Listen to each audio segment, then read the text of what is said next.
So for those of you that can eat bananas and do like bananas, it's a terrific recipe. I'm going to preheat my oven to 350. If I don't break my neck first. Okay. And the other great thing about this is if you've got bananas that are getting kind of ripe, I don't love my bananas when I just eat a banana this ripe, but they are perfect for banana cake. Okay? So it's, whoops. It's a cake, not bread, not banana bread. What's the difference, you might ask? Well, banana bread is a little more dense, a little drier, and it doesn't have any kind of a glaze on it in general. It's sort of like the difference between a cupcake and a muffin, okay? So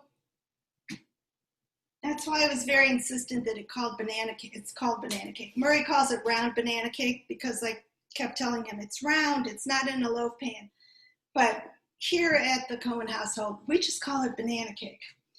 And I make it a lot of times, and it's part of the way I make it. A lot of times I make it for dessert, for Shabbat, or if I know I've got bananas I want to use up, that's what I do. So we're mashing, I'm using 3 bananas because they were not huge.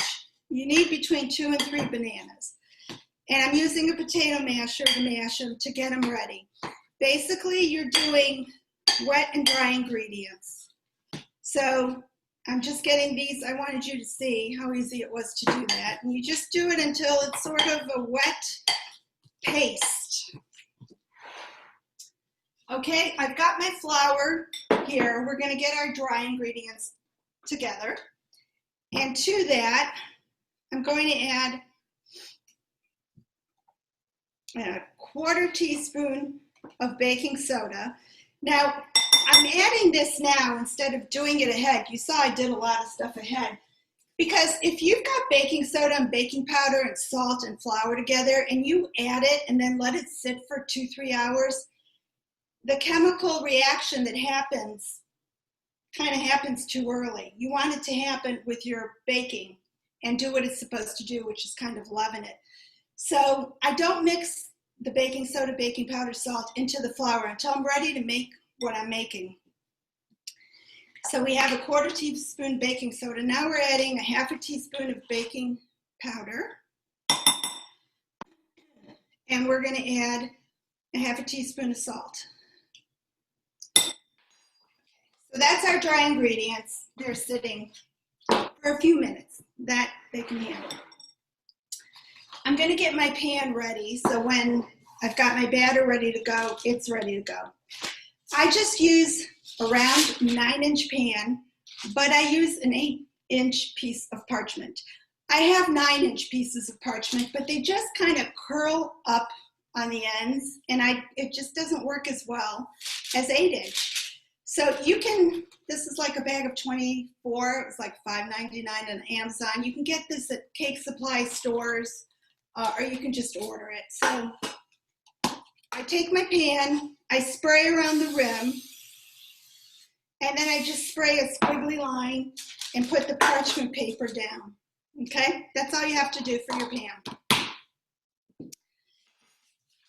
All right, so now we're gonna put everything, all the wet ingredients into the mixer, which is my bananas,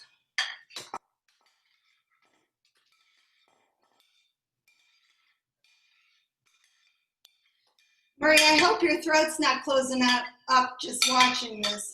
Okay. I'm going to go put my mask on, okay? All right, we're going to add our egg. You know what? I'm going to move the mixer so you can see it. But you can't see in it, but you'll see me adding. Okay, so here's an egg, one large egg. Whenever recipes call for an egg, it's a large egg. We're going to add a teaspoon of vanilla. And boy, I just saw the price not long ago of what this is at Costco. Has that gone up in price? It's like $24 for this. But it does last a long time. The recipe calls for 3 tablespoons of oil, but I substitute 2 tablespoons of unsweetened applesauce and 1 tablespoon of oil. And that really works well. The cake is moist, and it just cuts those calories a little bit. Okay, so a tablespoon, and I just use safflower oil. Any non-olive oil is fine. Okay, so now we're just gonna mix it until it's mixed. You know, like a minute.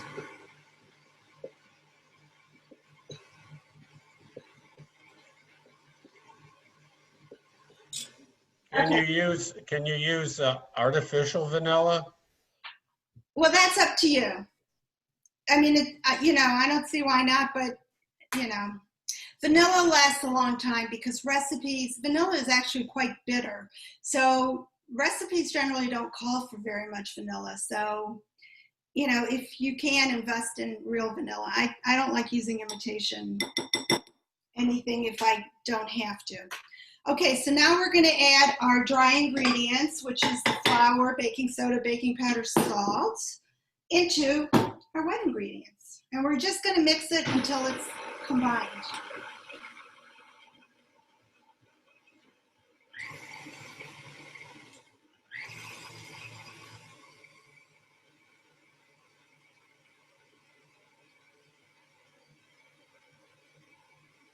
Okay.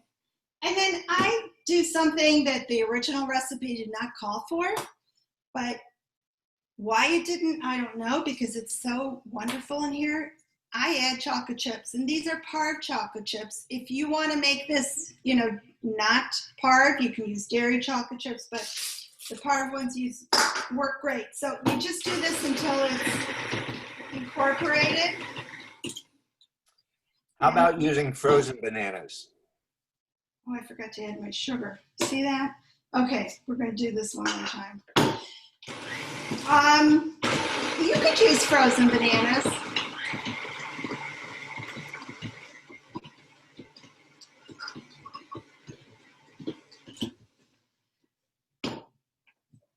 But I kind of use them before they get to the point where I want to put them in the freezer.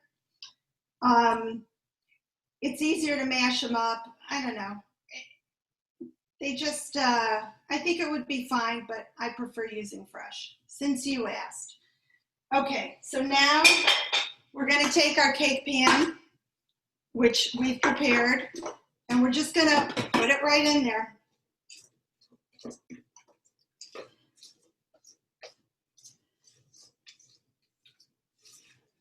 And I think banana bread, too, sometimes uses different flour. It just depends on your recipe. And don't get me wrong, I like banana bread, but this is different. Okay.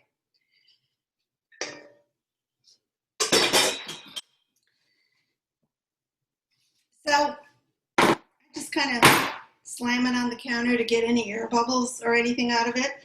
And it's ready to go in the oven. So I'm going to put this one in the oven, which is preheated.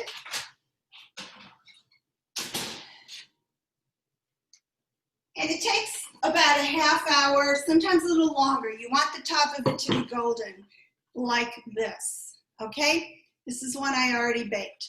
So now that it's baked, this is what we're gonna do. I take my cake stand, I put it over the cake, flip it. Okay, there's my cake. And you can see it's got the parchment on it. So very carefully peel it off, because every once in a while it catches a chocolate chip. And if it does, just press the chocolate chip back in. All right, so this is our cake. And now we're gonna go over to the stove and make the glaze.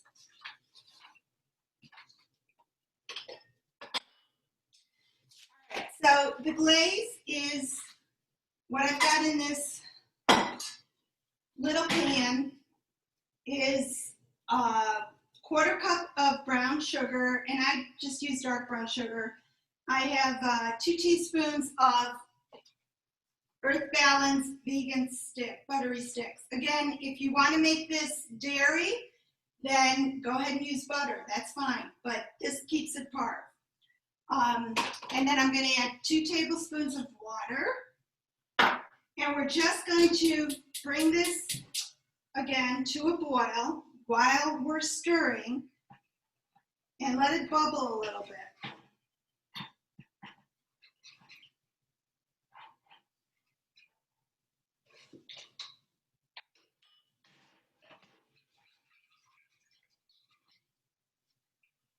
So you want everything to melt, and then for it to thicken ever so slightly, so that's why I say let it get bubbly, as the directions say. And you'll see it'll start bubbling around the edges and sort of work its way towards the center.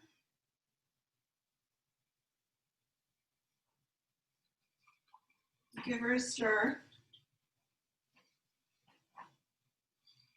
Yeah, this is not the kind of thing you put on the stove and walk away.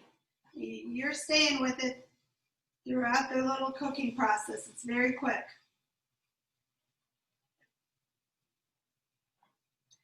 And that's why I have it on a high flame, because I'm not walking away.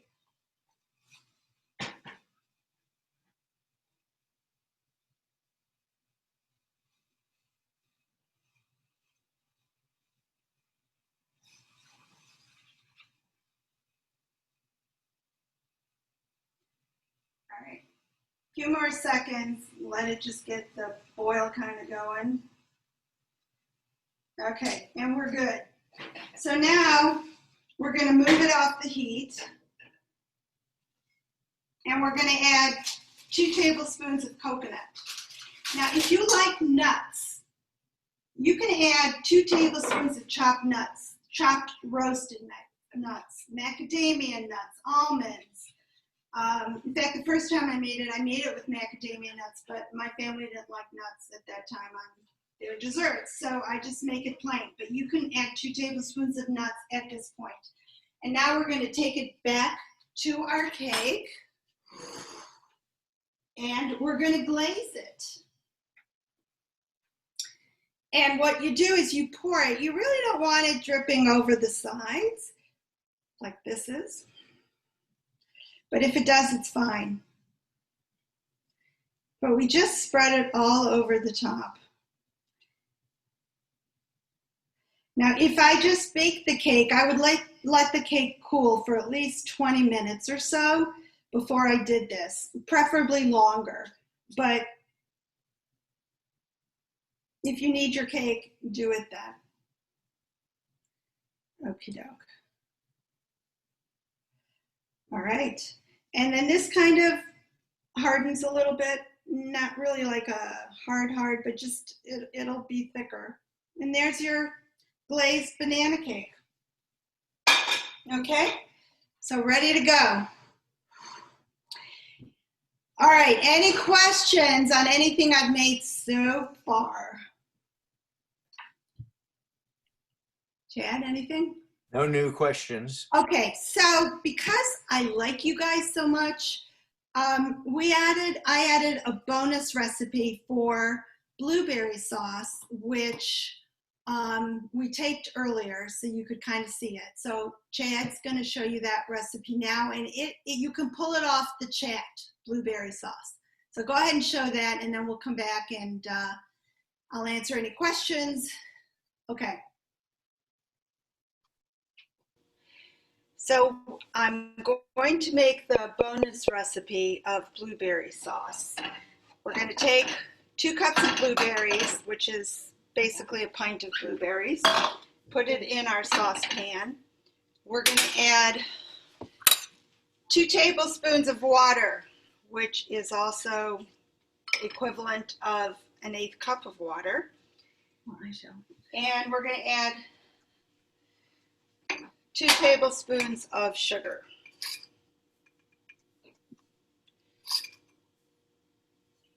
Okay, we're going to put the burner on medium high to get this going. Let me get my spoon here. So it does this, as it starts off, there's not a lot of liquid. And I just kind of keep stirring. As the blueberries begin to burst and release their juices, there's going to be more liquid in here. And basically we're going to cook this for 5 to 7 minutes until it turns into a nice purple sauce with still some whole blueberries, but most of the blueberries are burst. Meanwhile, I found my thrill on Blueberry Hill. meanwhile, So as you can see, there's more liquid now. It's been a few minutes, not the total amount of time. And the blueberries some of them have burst and released their liquid, and we're going to keep going until it's, I don't know, until there's a few blueberries still left whole, but mostly they're burst. So the reason I love this recipe is it is delicious on fat-free Greek yogurt. A half a cup of Greek yogurt and a quarter cup of sauce. I let the sauce cool and put it in the refrigerator and have the sauce cold. You could cool it down and serve a warm sauce over the yogurt. But it becomes a pretty good substitute for ice cream. Of course, it's not as good as ice cream. Nothing's as good as ice cream, but it's very low calorically. It's a half a cup of yogurt with a quarter cup of the sauce is 1 point on Weight Watcher for anybody that's doing that. So, and you can also use this on anything you like, actually. It's wonderful as a fruit topping for pastry or anything that you would put a fruit topping on. Okay, so we're still letting this cook. I'm still on medium. And we're getting there, It's still got some whole berries, which we do want some, and it's releasing its juices, and we're getting more of a sauce. As this sauce cools, it will thicken. So it's not going to be quite as thin as it seems right now. Okay, so this is about where I like to stop, where there's still blueberries in there, but there's plenty of sauce. So I turn off my heat, and I'm going to move this away from the heat. Now I'm going to take, I'm going to add a pinch of salt. I just use kosher salt, just a pinch. And I'm going to just use my microplane to get some of the zest from this lemon.